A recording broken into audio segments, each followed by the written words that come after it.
Good evening. I'm Peggy Venable, and you're watching On Point Television. We're particularly excited to have a special guest tonight, Governor Rick Perry. Governor, thank you so much for joining us. It's good to be with you, Peggy. Thank you. Well, I have to tell you, Texas is doing so well. We're #1 in job creation. This is the top state for businesses relocating here.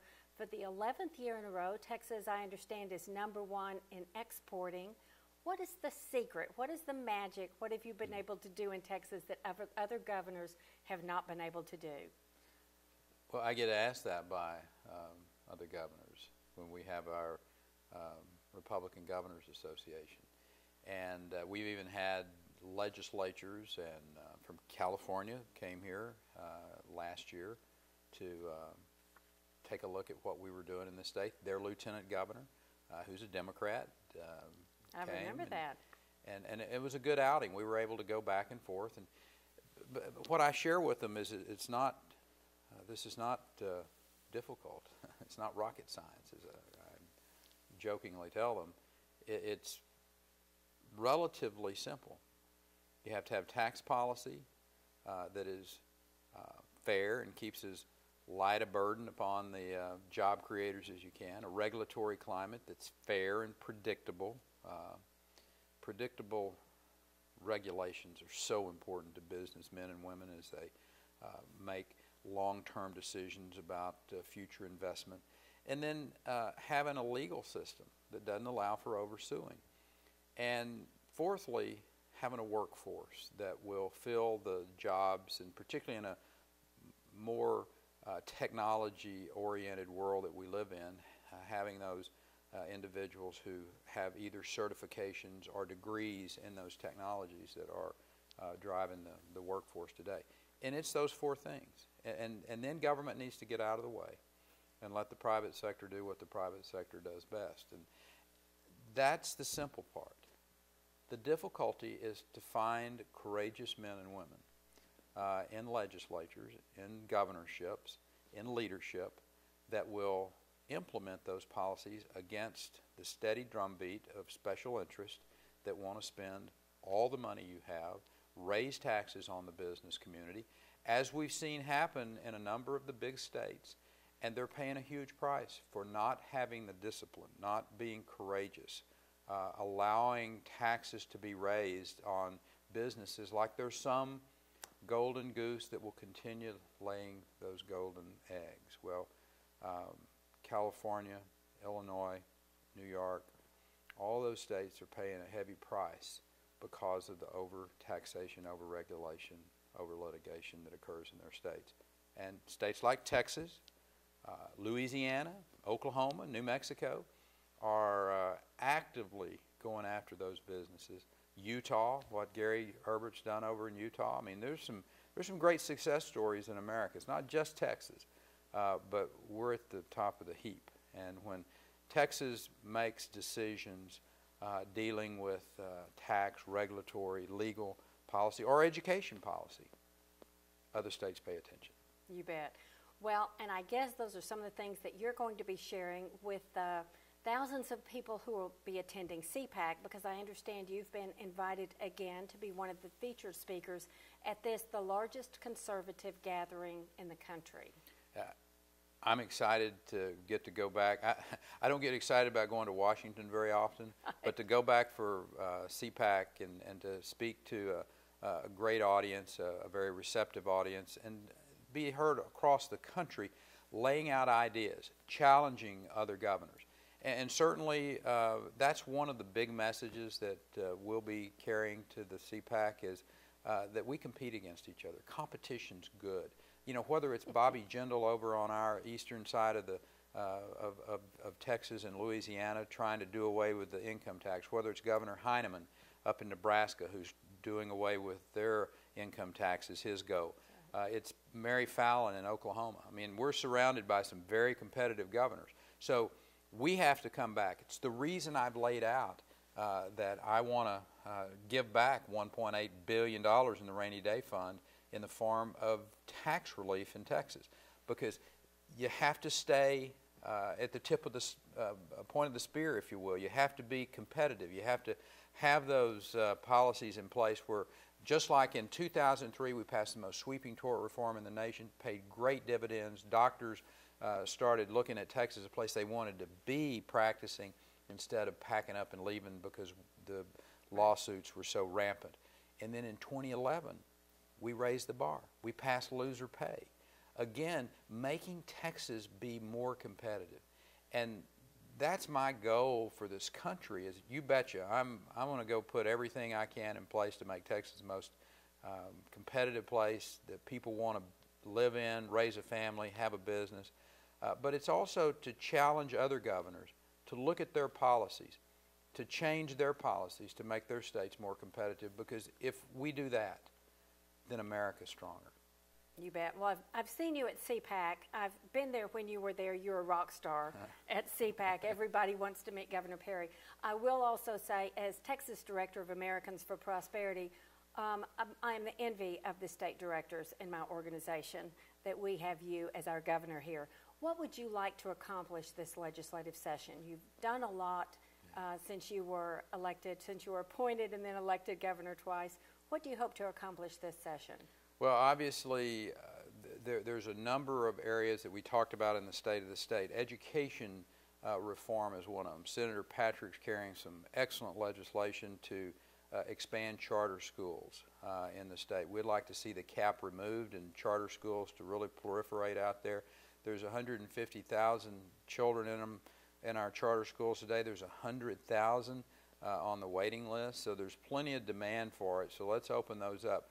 He has a couple of programs that allow for different ways to take advantage of our tax code so that school choice can be scholarship programs. You know, I've always been a big believer in school choice and school scholarships, where a child in a low-performing inner-city school shouldn't be relegated to a lifetime of failure because they can't get out of that school. Give them a scholarship, let them go wherever they want to go, to private, parochial, I don't care. Give them a chance. That's the way it ought to be, and Senator Patrick's doing a great job of carrying that. Water and surface transportation, two big issues along with power that you have to have for a growing state, and we've got to stay ahead of that. So again, look, one of the sources of revenue is the rainy day fund. We've got about $5 billion more in that fund than what we actually need to have in it. So set up a fund so that we can leverage long-term transportation and water infrastructure. We're gonna have to build it because of the growth that's happened in our state, and I would suggest to you we need to get started on it now. It's probably not going to be any cheaper in the future, and be ready to meet the needs of an ever-growing state. So that's kind of some of the big issues that we're looking at this session of the legislature. They really are all tied to our economic development with good tax policy. You know, when you start talking about giving back some of the hard-earned money that Texans have put into a particular fee or a tax, that is so counter to what's going on across the country. Again, another message to people looking around. You know, they may be in California looking to relocate because of the tax structure out there is so onerous. Texas is going to be at the top of their list. A small business that's here, make that margins tax, that small business tax permanent, tax exemption permanent. You know, $1 million and below.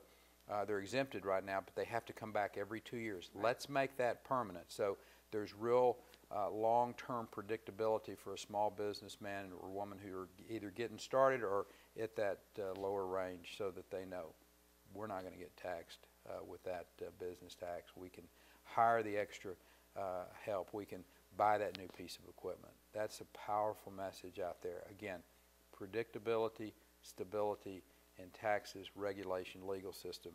That is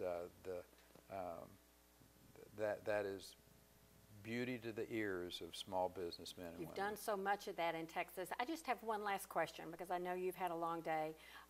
One thing that we had discussed at one time recently was school choice and the fact that charter schools now are having to find their own facilities. And you had some really innovative ideas for that. Could you share that with us tonight? Yeah, you know, charter schools, which I'm a huge fan of, the vast majority of them doing a wonderful job. You know, children don't learn at the same rate. They, you know, the children may have different goals in life, and allow them to have those choices, their parents to have those choices about where to go. And again, it's just good competition. It's good competition for our public schools to have those public school charters out there as an option. But one of the things that's really difficult for them is the cost of the facilities. If you go out and build a new brick and mortar building, then it's going to be very difficult for those charter schools to be able to function. So why not allow those charter schools to use public facilities wherever they might be? And you know, there's a host of types of things that you could, you know, work around community colleges or our four-year universities. And you know, unfortunately, some of our universities, the utilization of the buildings is not particularly high. As a matter of fact, they're abysmally low. So I think it makes sense to work with the administrators of those schools, the boards of regents, and say, hey, listen, we would, you know, use this classroom when you're not using them to have these charter schools. Or, you know, county buildings or libraries, city libraries. Maybe there's a room there that they could have a charter school.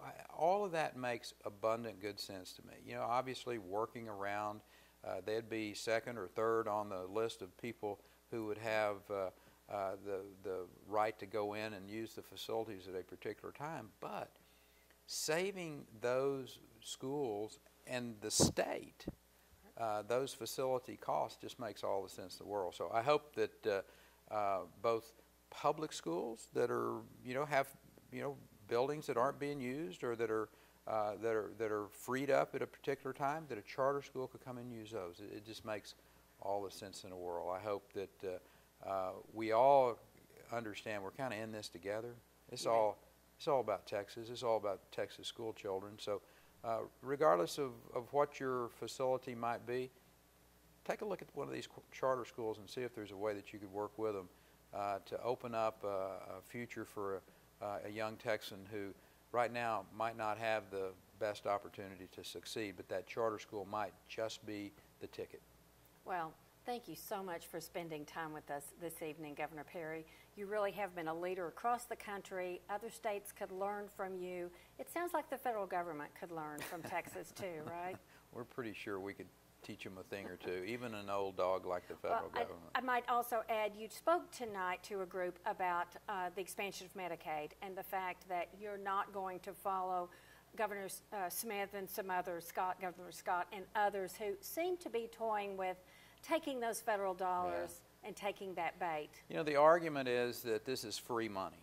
Well, it's not free money. This money is either being loaned to us by China, or it's being printed, which devalues the dollars in your pocket. It's not free money. And I think that's the first thing you have to realize. And the second part of this is you're expanding a program that is broken. We know it's broken. I mean, President Obama himself in 2009 said Medicaid is broken and you don't put more money into a broken program. Yet that's exactly what he's doing with Obamacare and trying to blackmail the states into taking this money. And then I've talked to too many people in the United States Congress and having our own experience with Washington, D.C., that if you think that this money is going to continue to flow with the massive debt that we've got, then you know, you truly are naive. This is a bait and switch of the greatest scale maybe in the history of this country. And we're not going to participate in a failed program. Now, if they will work with the states, give the states flexibility, allow for block granting. I mean, there's a lot of innovative ideas of health programs, these safety programs, if you will, the co-pays and other things you've responsible talked about. activities, et cetera, that, you know, we would put into place that would give the states the ability to put more people under health care programs and do it in a cheaper way, but the federal government refuses to give that type of flexibility to the states. I think they don't trust the states, and they want to keep control. And by doing that, you're really hurting the people who could be served well, allowing the states to control these programs. Well, Governor Perry, thank you for having the courage to say no to Washington and for holding firm on the conservative fiscal principles that you've always held. You've been watching On Point Television with Governor Rick Perry. Thanks for joining us. Thank you so much. You're welcome, Peggy. Bless you. Thank you.